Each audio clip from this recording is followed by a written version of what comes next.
Se busca una plantita de esa, de la mala, sembrada en la Cámara de Diputados. No aparece, desapareció sorpresivamente. El diputado federal de Morena, Sergio Pérez, sembró el pasado 10 de... el pasado 11 de enero, esta plantita. En realidad, la semana pasada la trasplantó, ya la había sembrado en la explanada de la Cámara. Y la semana pasada la trasplantó. Estamos viendo las imágenes de cuando estuvo ahí presumiendo esta actividad, todo en el contexto del debate de la despenalización de la marihuana en México. Y resulta que hoy el lugar apareció así. No está la maceta, no está la plantita. ¿Qué pasó? ¿Quién se la habrá clavado? ¿Quién se la habrá llevado a su casa? Déjame en los comentarios. Al final de este video te platicaré la historia completa de esta plantita de marihuana que no aparece y que estaba en la Cámara de Diputados. Bienvenidos a esta transmisión del Caporal del 11 de enero. Comenzamos.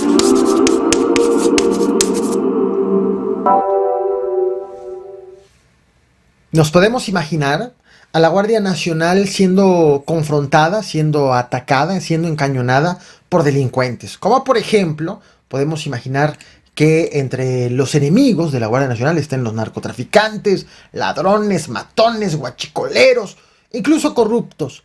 Pero que la Guardia Nacional sea atacada por personas ligadas al PRI, a la dirigencia nacional del PRI, bueno, esa es la historia que te vengo a contar en este video. Tremenda cosa la que ha ocurrido en Campeche. Esta historia es reconstruida gracias a la prensa local y a uno de los involucrados en el incidente, de hecho a una de las víctimas. Ocurrió en la capital de Campeche, en Campeche, la noche del sábado, el sábado 9 de enero, durante la tarde del sábado 9 de enero, en la avenida Resurgimiento.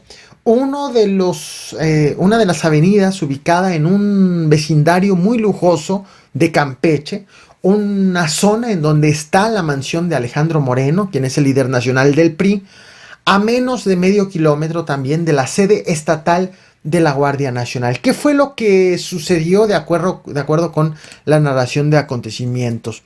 Personas armadas iban circulando y chocaron contra un vehículo en donde viajaban elementos de la Guardia Nacional. ¿Qué ocurrió? Bueno, los que chocaron, los civiles armados, se le cerraron al vehículo de la Guardia Nacional, se bajaron, obligaron a los elementos de la Guardia Nacional a detener la marcha, se bajaron y encañonaron a los elementos de la Guardia Nacional sin saber que eran de la Guardia Nacional.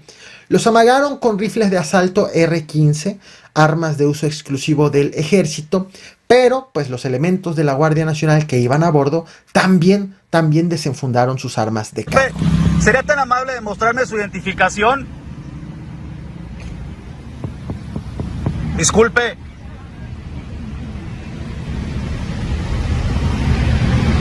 Pídeles las identificaciones. A ver tú, por favor, muévete. ¿Quién es usted? Por favor, ¿se puede identificar? Porque nos acaba de cerrar, trae armas largas. Señor, se me cerró. Trae armas largas, ahí están ahí. Nos amenazó. Espero que hayan notado las armas que estaban en el lugar del copiloto de la camioneta. Si no lo vieron, regrésenle al video porque ahí está un arma larga. ¿Qué más ocurrió? Bueno, acabamos de ver un clip justo del momento en donde una de las personas una persona que formó parte de este acontecimiento, que atestiguó este acontecimiento, ahorita te doy más detalle de ello, pues increpa a los guaruras. La prensa local se ha dado la labor de investigar sobre estas personas armadas.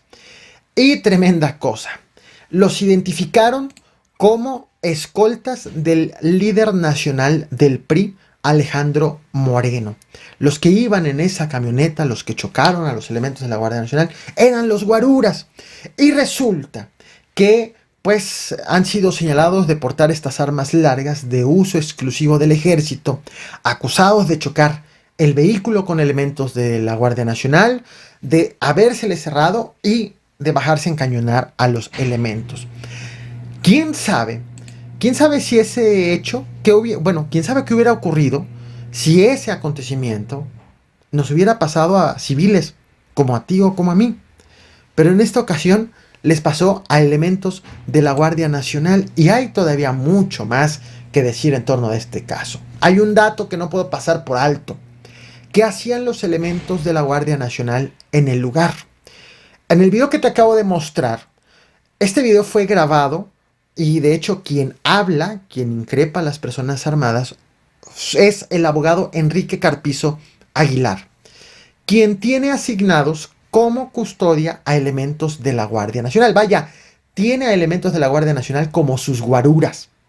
Los reportes de la prensa local afirman que la Guardia Nacional, que estos elementos de la Guardia Nacional estaban escoltando al abogado Enrique Carpizo Aguilar, quien viajaba, en el momento de los acontecimientos, viajaba a bordo de un Lamborghini.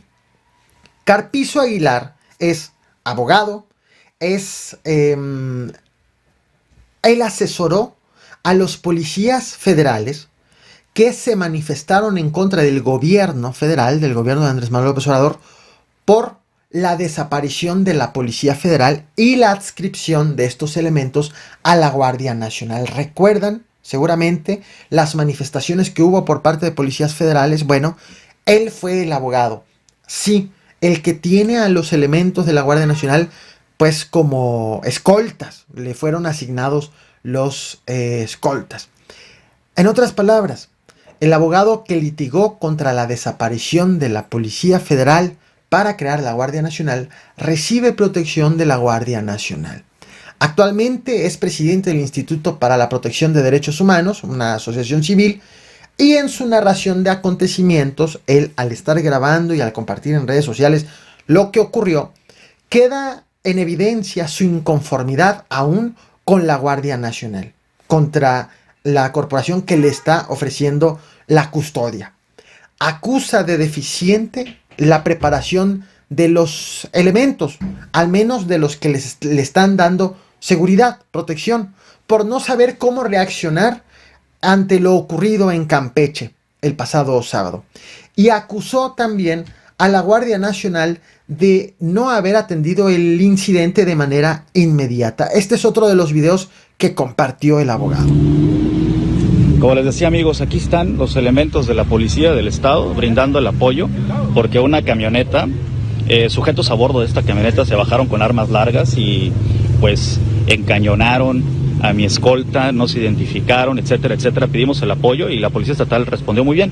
Aquí la temática es que la Guardia Nacional, que se supone que es la que debe de brindar el apoyo a uno de mis escoltas, lo abandonó prácticamente porque tenemos media hora esperando a que llegue alguien de la Guardia Nacional y nadie ha llegado. Y eso, que la Guardia Nacional está a 600 metros de donde estamos y no son capaces de venir a brindarle apoyo, se supone, a uno de sus elementos. Imagínense qué tipo de protección pueden brindar este tipo de escoltas, que se supone que los tienen bien entrenados, pero que no pueden hacer nada, y que además, si se suscita un hecho, no les brindan ningún tipo de apoyo porque los abandonan. Aquí están los datos, aquí están las pruebas, no tengo por qué mentir. Ustedes saben que cuando yo hablo porque tengo pruebas, no porque esté yo vacilando. Ante las críticas que hizo hacia la Guardia Nacional por la deficiente capacitación, según señaló, de los escoltas que tenía asignados, y por el hecho de que no llegaron al lugar de los hechos, que la base de la Guardia se encontraba a menos de aproximadamente medio kilómetro, el mismo abogado ha compartido en su cuenta de Twitter esta postura. Dice: mi trabajo es defender a quien me contrate para que se respeten sus derechos, le duela a quien le duela. Óiganlo bien, no soy corrupto ni bandido y sé jugar las reglas, y aquí andamos con las precauciones debidas hasta donde tope. Así lo aprendí de los hermanos de sangre azul. Esta es una postura que hizo en Twitter hoy mismo a las 12:47 horas. ¿Qué más hay al respecto? Bueno, la prensa local ha detallado que los elementos de la Guardia Nacional de la base llegaron 40 minutos después, tardaron 40 minutos en llegar al lugar. Los guaruras de Alito fueron detenidos, los vehículos involucrados de ambas partes fueron trasladados a las instalaciones de la Policía Estatal, pero una hora más tarde fueron liberados. Todos los medios locales aseguran que los escoltas llevaban armas de uso exclusivo del ejército, que los permisos de portación de armas que llevaban, que no correspondían con las armas, que los permisos ya habían vencido 2 meses atrás, que no se les puso a disposición del Ministerio Público y que el caso quedó registrado como un accidente de tránsito ante la inconformidad del afectado, en este caso el abogado Enrique Carpizo. Tremendo cóctel de acontecimientos el que tuvimos en Campeche, en uno de los estados considerados más seguros del país, más seguros en cuanto a la actividad de la delincuencia organizada, delincuencia organizada tradicional, porque sabemos que hay otro tipo de delincuencia organizada, esa en donde ya no sabemos en dónde acaba el delincuente y empieza el político, en donde acaba el servidor público y empieza el delincuente. ¿O tú qué opinas ante el increíble hecho registrado hace unos días en el estado de Campeche? Tremendo, ¿no? Leo tus comentarios. Quiero también aprovechar para hacer mención de algo ocurrido recientemente en Monclova, Coahuila, y que es verdaderamente importante. El pasado 19 de diciembre, una mujer fue detenida luego de un accidente en la vía pública. Chocó contra la banqueta, chocó ahí, mobiliario en la ciudad, fue detenida y resulta que posteriormente fue dejada en libertad. Ella fue a presentar una denuncia al Centro de Justicia y Empoderamiento para las Mujeres en contra de los oficiales que la detuvieron, a quienes fueron identificados como Litsi, Jesús y Salvador. Aseguraron que como no completó el dinero para que fuera dejada en libertad, los agentes la violaron y posteriormente la dejaron libre. Es una denuncia que acaba de dar a conocer hace unas horas la Fiscalía del Estado de Coahuila sobre este acontecimiento. Ya fueron detenidos los elementos y en este momento están siendo investigados por esta agresión o esta presunta agresión. Tremendo este acontecimiento, sobre todo cuando sabemos que se trata de una presunta agresión cometida por las mismas autoridades. Se vienen las elecciones más grandes de la historia de México y quiero destacar los perfiles de 2 candidatos, 2 precandidatos todavía, por el historial que hay detrás de ellos. Te presento a un aspirante a alcalde de Chilpancingo, quien por cierto, hace unos años fue acusado de tener vínculos con el narcotráfico. Amigas y amigos, me da mucho gusto saludarles. Quiero informarles, comentarles que en unos momentos más estaré en el Comité Directivo Estatal de mi partido, el Revolucionario Institucional, presentando de manera formal mi registro como precandidato al gobierno de Guerrero.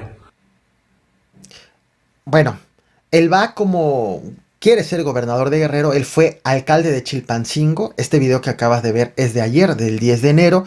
Finalmente sí se registró como precandidato con la compañía y con el apoyo del exgobernador Ángel Aguirre Rivero y también de René Juárez Cisneros. Uno de los perfiles que bien merece la pena estar al tanto, que estemos enterados de qué se le ha señalado en algunas ocasiones. Moreno Arcos es primo también de Humberto Moreno Catalán, quien es vocero del grupo paramilitar Los Tlacos, también familiar de José Carlos La Calentura Moreno Flores, quien fue detenido en el 2011 y acusado en aquella ocasión por el gobierno federal de ser operador de El Chapo Guzmán en la Sierra de Guerrero. Otro aspirante también que acaba de hacer pública su registro es... estamos viendo una publicación de Fuerza por México Sonora. Rogelio Aboite Limón, dice el tuit, es nuestro precandidato a la alcaldía de Bacum y juntos vamos a pintar de rosa el territorio yaqui. Aseguraron en la cuenta oficial de este partido Fuerza por México en el estado de Sonora. Bueno, Rogelio Aboite, él estuvo detenido 18 meses en Estados Unidos acusado de varios cargos. Él de hecho fue presidente municipal de este municipio por el partido de Morena, solamente durante 3 meses. Él asumió el cargo el 15 de septiembre del 2018 y el 27 de diciembre fue a Disneylandia con sus hijos, a Estados Unidos, y fue en Estados Unidos cuando lo detuvieron las autoridades migratorias. Lo acusaron de varias cosas. El 8 de abril del 2019 el Departamento de Justicia de Estados Unidos informó que lo sentenció el juez de distrito a 15 meses de prisión y 3 años de libertad supervisada por declaraciones falsas en la solicitud y uso del pasaporte. Aunque el proceso se estaba llevando en Estados Unidos, en México, la Comisión de Gobernación y Puntos Constitucionales del Congreso de Sonora, pues para entonces él era alcalde, solamente lo sancionó con la destitución del cargo porque dijo, pues es que ya se ausentó, no regresa de Estados Unidos, lo detuvieron allá y decidieron separarlo del cargo porque se ausentó del cargo, no por lo que lo estaban investigando en Estados Unidos, sino porque simplemente no llegó. Y las acusaciones también en su contra en Estados Unidos iban en torno de haber usado la identidad de una persona diferente para reclamar la ciudadanía de Estados Unidos, de omitir nombres que había usado anteriormente, de no revelar una condena por un delito federal relacionado con drogas. Pues finalmente el partido de Morena, que era con el que estaba militando inicialmente, ha dicho que él se deslindó del alcalde preso y ahora lo vemos pero impulsado por otro partido político, como ya lo pudimos notar por el partido Fuerza de México. Así también van las postulaciones en torno de de esta elección histórica en México por la cantidad inmensa de cargos públicos que van a estar en juego. Al inicio de este video te platiqué del caso de la planta de marihuana que no aparece en la Cámara de Diputados. La verdad es que resulta algo increíble. Pero bueno, estás viendo en pantalla nuevamente el momento en el que el diputado federal de Morena, Sergio Pérez, sembró una planta de marihuana en la explanada principal de la Cámara de Diputados. Esto ocurrió el pasado 10 de diciembre. 10 de diciembre. Fueron 2 momentos en específico. Cuando acudió con la plantita a sembrarla el 10 de diciembre y el jueves pasado acudió con la maceta a trasplantar la planta. Las imágenes entonces corresponden a la semana pasada. La trasplantó, pero dejó la plantita en la explanada principal de San Lázaro. Él aseguró que lo hizo con el permiso de la presidenta de la Cámara de Diputados, la priista Dulce María Sauri, y le dio permiso para que se cultive, para que quede allí sembrada. Todo esto lo hizo en el contexto de que se estaba debatiendo la despenalización, la probable despenalización de la marihuana. Un tema que fue pospuesto para febrero. Bueno, hoy amaneció así. Así. No hay planta, no hay maceta, no hay nada. De la Cámara de Diputados no han informado qué fue lo que sucedió con esta planta que fue dejada allí con la autorización de la presidenta Dulce María Sauri, una planta que llevó el diputado morenista. Y bueno, pues ahora ya son 2 incógnitas. Una, ¿qué va a pasar con la discusión de la despenalización de la marihuana, que está pendiente para febrero, según han informado desde la Junta de Coordinación Política? Y 2, ¿quién se la llevó a su casa? Si alguien la ha visto, por favor, regrésela. Todavía no se despenaliza el uso de la marihuana, así que, pues, regrésela en donde estaba. Esto forma parte de una manifestación de un legislador que considera que debe de estar allí como parte de presión para la despenalización, pero en tanto esto no ocurra, pues es ilegal. Además de que se trató, si es que fue sin la autorización de alguien, de un robo. Bueno, una gran incógnita detrás de lo que ha ocurrido con esta plantita. ¿Quién crees que la tenga?